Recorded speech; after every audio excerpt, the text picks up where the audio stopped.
los amantes y curiosos de la historia. Bienvenidos a mi canal. Hoy os traigo la vida de Alejandro Segismundo del Palatinado-Neoburgo.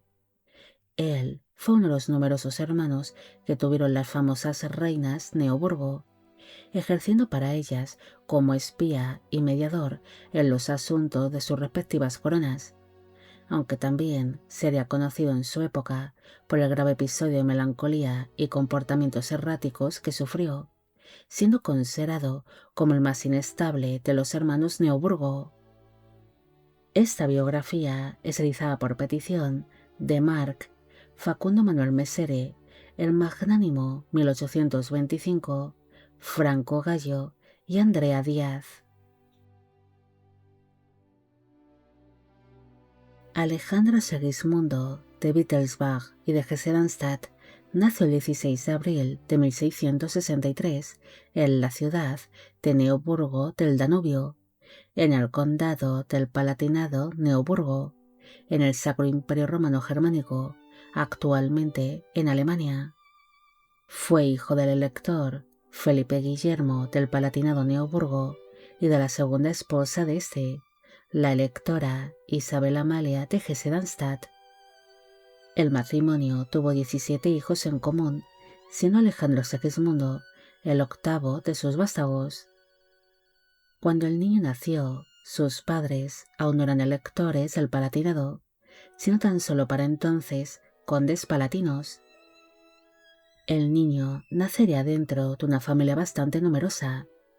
Él sería el quinto hijo varón que tuvieron sus padres, y como la mayoría de sus hermanos, se pensó para él que desempeñase una carrera eclesiástica, ya que su familia quería dominar el panorama religioso y ejercer una gran influencia dentro de la Iglesia Católica, debido a que su familia era una de las ramas católicas de la casa Wittelsbach, estando enfrentada contra otras ramas tanto protestantes como católicas de dicha casa. Para asegurar su carrera eclesiástica, fue elegido para que fuese su padrino el entonces príncipe obispo de Augsburgo, Johann Christoph von Freiberg, quien se convertiría en su protector y en su mentor. Destinado al clero desde su mismo nacimiento, el niño fue educado por jesuitas en la corte de su padre, en Düsseldorf y Neoburgo. Para asegurar su sustento, fue nombrado como coadjutor y por lo tanto sucesor del obispo de Augsburgo en 1681, con la ayuda de su padrino.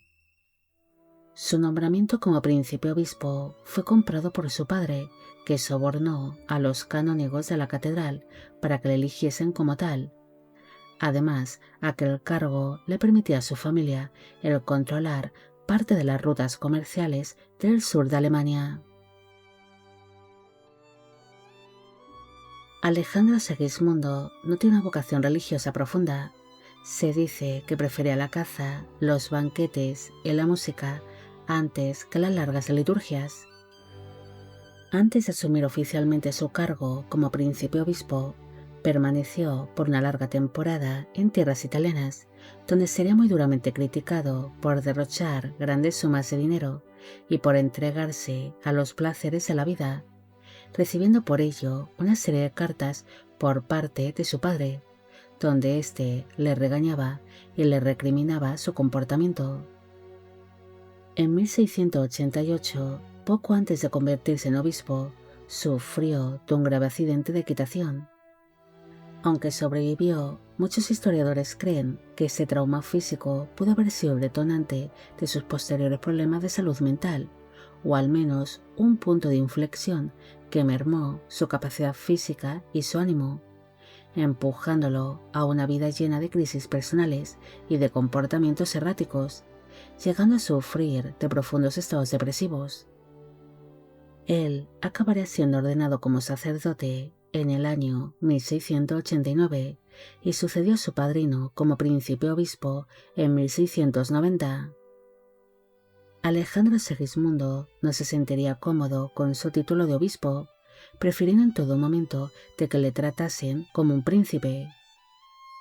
A pesar de su cargo, rara vez se le veía celebrando misa o realizando actos puramente pastorales. Su corte en Augsburgo funcionaba más como un principado, lleno de nobles, artistas y músicos, lo que trajo las quejas de los sectores más conservadores de la Iglesia, que lo veían más como un vividor que como un guía espiritual. Alejandro Segismundo no nació para llevar una vida religiosa, pero su mandato como príncipe obispo destacaría por su gran esplendor, llenando la ciudad de Augsburgo y sus palacios de una exquisita decoración barroca. Él estaba obsesionado con la etiqueta y el lujo. Mandó construir la residencia de los príncipes obispos de Augsburgo, con un lujo que rivalizaba con las cortes reales. Es más, quería que le trataran no solo como un líder espiritual, sino como un príncipe imperial de pleno derecho. Augsburgo, por aquel entonces, era el centro musical más importante, y Alejandro Segismundo se convirtió en un gran mecenas, llegando a proteger a numerosos artistas. Él mantuvo una orquesta de cámara excelente y se dice que le gustaba rodearse de los mejores compositores de la época, viendo en la música una forma de aliviar sus episodios de depresión. Su séquito llegó a ser tan grande que cuando se trasladaba parecía la mudanza de un ejército, llevándose consigo su orquesta personal, su biblioteca de libros raros y su colección de objetos de plata. Para trasladar todo esto necesitó un buen número de carruajes, y según cuenta la leyenda, el ruido de estos carruajes se oía a kilómetros cuando pasaban por distintas poblaciones camino hacia su nuevo destino. Como nuevo príncipe obispo, emprendió una amplia gama de actividades, reformando la corte y los sistemas financieros, aparte de supervisar la construcción de distintos edificios públicos y carreteras. Pese a las consecuencias de la Guerra de Sucesión Española y la Batalla de Hochstadt, en 1704, logró restaurar la prosperidad económica de la diócesis con relativa rapidez. A pesar de ser un hombre de iglesia, actuaba como un administrador financiero bastante astuto. Prestaría grandes sumas de dinero a sus hermanos para sus guerras y bodas, asegurándose siempre que Augsburgo no saliera perjudicada legalmente, lo que demuestra que incluso en sus momentos de inestabilidad mantenía un instinto de supervivencia dinástica muy agudo. Como muchos príncipes de su época, dependía de financieros judíos para gestionar los complejos préstamos de la diócesis y de su familia. A diferencia de otros miembros del clero más antisemitas, él mantuvo una relación de protección hacia los judíos, otorgándoles privilegios a cambio de mantener a flote el tesoro de Augsburgo durante las crisis de la guerra. Como Alejandro Segismundo era hermano de tantas reinas, a menudo le tocaba el papel de representante familiar en las ceremonias más importantes de Europa, siendo él quien ofició la boda por poderes en 1689 entre su hermana Mariana de Neoburgo y el rey Carlos II de España. Como hermano de la reina consorte de España, el príncipe estuvo involucrado en una red de espionaje y correspondencia secreta durante la Guerra de Sucesión Española. Se sabe que servía de puente para las comunicaciones de su familia, ejerciendo así de intermediario. Cuando la situación en España se volvió crítica para su hermana tras la muerte del marido de esta, Alejandro Segismundo utilizó sus recursos y sus contactos en el Sacro Imperio para intentar proteger los intereses de los Neoburgo, enviando fondos y apoyo diplomático desde su sede en Augsburgo. Alejandro Segismundo era hermano de los electores palatinos Juan Guillermo y Carlos III Felipe, así como de Francisco Luis del Palatinado-Neoburgo, arzobispo de Trébris y posteriormente de Maguncia. Su hermana mayor, Leonor Magdalena, fue esposa del emperador Leopoldo I del Sacro Imperio Romano Germánico, aparte de que llegaría a ser la madre de los futuros emperadores José I y Carlos VI. En cambio, sus otras hermanas fueron reinas consortes de España y Portugal. Se dice que Alejandro Segismundo era uno de los hermanos favoritos de algunas de sus hermanas, especialmente de la emperatriz Leonor Magdalena y de la reina Mariana de Neoburgo, con quienes intercambiaba numerosa correspondencia. La emperatriz confiaba en el juicio de Alejandro Segismundo para mediar en las disputas familiares de los Neoburgo, que eran constantes debido a la ambición de tantos hermanos repartidos por toda Europa. Aunque no fue un diplomático de primera línea, su posición como príncipe imperial le obligaría a participar en los complejos tratados que pusieron fin a la Guerra de Sucesión Española, como la Paz de Baden, que formaría parte de los Tratados de Paz de Utrecht. Alejandro Segismundo actuó como mediador durante tales negociaciones y muchos embajadores pasaban por Augsburgo únicamente para consultarle, creyendo que él tenía información privilegiada sobre lo que pensaban sus poderosos parientes de Viena y Madrid. A partir del año 1714, su salud mental empezó a deteriorarse seriamente. Las crónicas mencionan que sufría de una melancolía profunda y de comportamientos erráticos.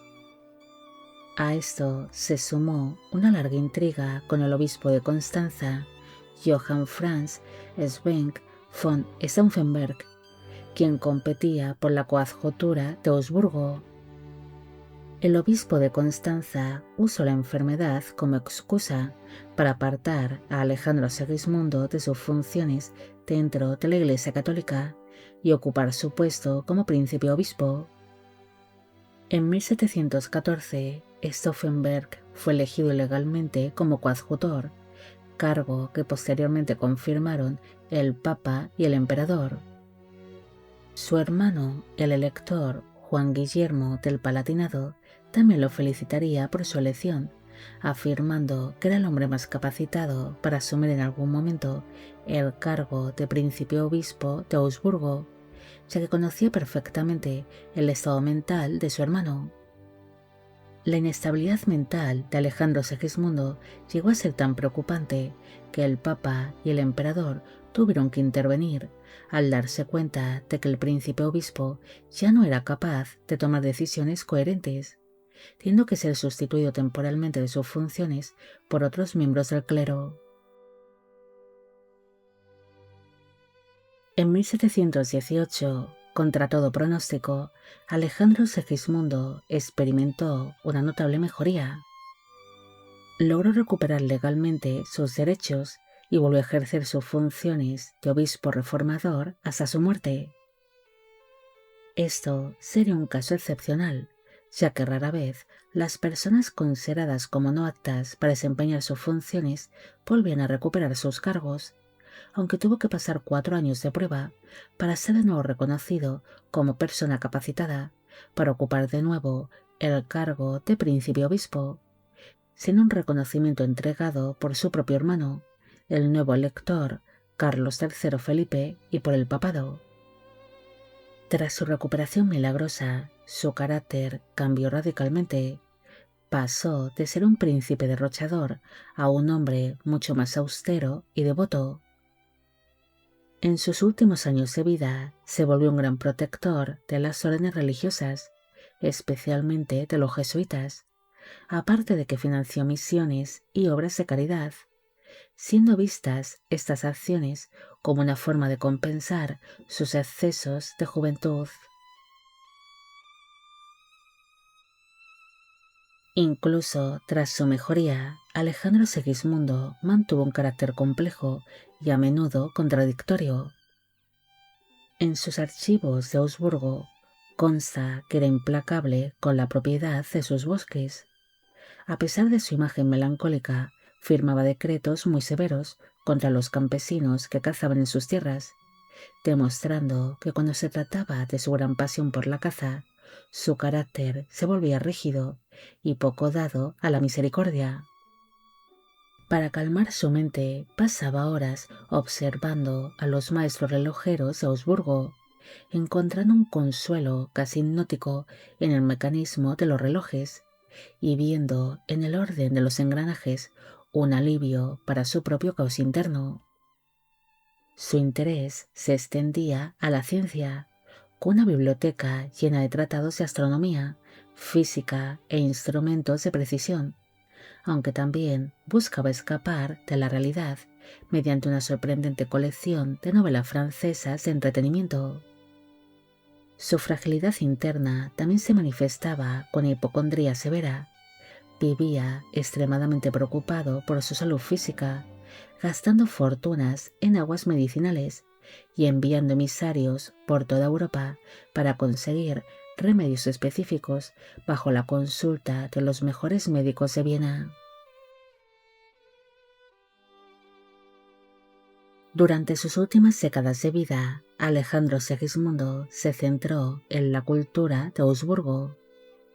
Pese a ver florecer culturalmente su principado, el príncipe observaría con gran tristeza cómo sus hermanos iban falleciendo, especialmente sus hermanas, a las cuales tanto quería, quedándole tan solo su hermano, el elector Carlos III Felipe, y sus hermanas Dorotea Sofía y Mariana. Es más, con esta última intercambió numerosa correspondencia hasta el día de su muerte, donde ambos hermanos hablaban de sus problemas de salud. Sus últimos años en Augsburgo fueron de una gran soledad y rodeado de una enorme nostalgia, volviendo a sufrir de episodios depresivos, aunque algo más leves de los que sufrió años atrás, muriendo finalmente el 24 de enero de 1737 a los 73 años de edad por causas naturales. Una de sus últimas acciones fue la donación de valiosas joyas familiares a la imagen de la Virgen de la Basílica de San Ulrico y Santa Afra.